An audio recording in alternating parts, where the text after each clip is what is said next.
Salut mon gars, chaque semaine on s'intéresse bien sûr aux talents gâchés par les blessures, par les mauvaises fréquentations, par les mauvais choix de carrière. Et cette semaine, on parle de qui? De lui. And Sinama Pongol nips in. Tu l'as reconnu, c'est Florent Sinama Pongol. Oui, ça devait être la pépite du football français. Bon, c'est plus devenu un globetrotter. Il a connu 14 clubs en 18 ans, un peu la bougeotte le type. Bon, tout avait bien commencé au Havre en 2001. Il jouait là-bas en Ligue 2 avec son cousin par alliance, Anthony Le Tallec. Souviens-toi. Il remporte avec l'équipe de France des moins de 17 ans la Coupe du Monde et il est même meilleur buteur de la compétition avec 9 buts devant qui? Tevez et Fernando Torres, rien que ça. Les grands clubs tapent à la porte.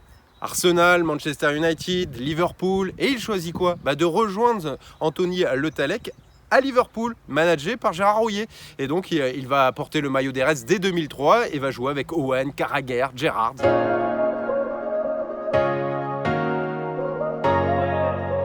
La marche était peut-être un peu trop haute puisqu'il n'est pas titulaire indiscutable. Et donc, mais quand même, il va remporter la Ligue des Champions 2005.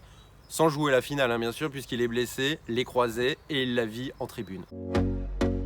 La suite, c'est des successions de galères, des prêts, des blessures, des transferts. Il est prêté à Blackburn pour se relancer. Bon, ça va pas être le cas, il va faire 10 matchs. Il va être barré par Bellamy qui claque but sur but. Et pour la petite histoire, ils vont se retrouver l'année suivante où? À Liverpool. Bon, ça sera encore un fiasco pour Florent Sinama Pongol.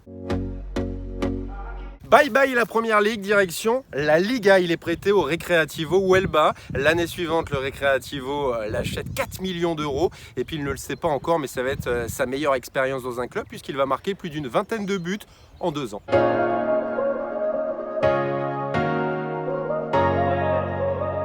L'Atlético Madrid l'achète donc 8 millions d'euros. Il côtoie du beau monde, Forlán, Agüero, et puis il plante dès son premier match. Ensuite, il est sélectionné en équipe de France face à la Tunisie en octobre 2008. Tout lui sourit, sauf qu'il se blesse, les pépins physiques, il n'est plus titulaire. Et il part au Sporting Portugal. Et c'est le plus gros transfert pour le club portugais. La descente aux enfers se poursuit donc pour le Français. Il connaît plus les tribunes que la pelouse du Sporting. Il est prêté à Saragosse, ensuite à Saint-Etienne. Il enchaîne les blessures et les contre-performances. Il trouve un nouveau challenge en Russie, au FC Rostov. Bon, c'est un nouveau fiasco. Pourquoi? Parce qu'il se blesse, il se fait une nouvelle fois les croisés. Il a vraiment la poisse, quoi. Et ensuite, il part à Chicago, 6 mois. Il revient en Europe, en Suisse, en Division 2, à Lausanne. Il ne portera jamais le maillot suisse. Pourquoi? Il s'est fait une nouvelle fois les croisés. La poisse. Et la suite est exotique. Il part en Thaïlande, il gagne le championnat. Et puis, il est l'un des meilleurs buteurs de cette compétition.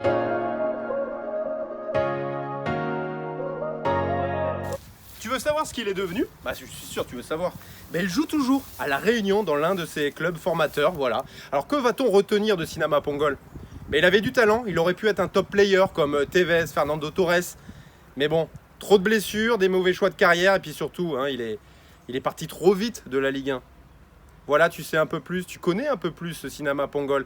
Rendez-vous lundi prochain pour un nouveau talent gâché. Puis rappelle-toi, abonne-toi à Pas Si Bête.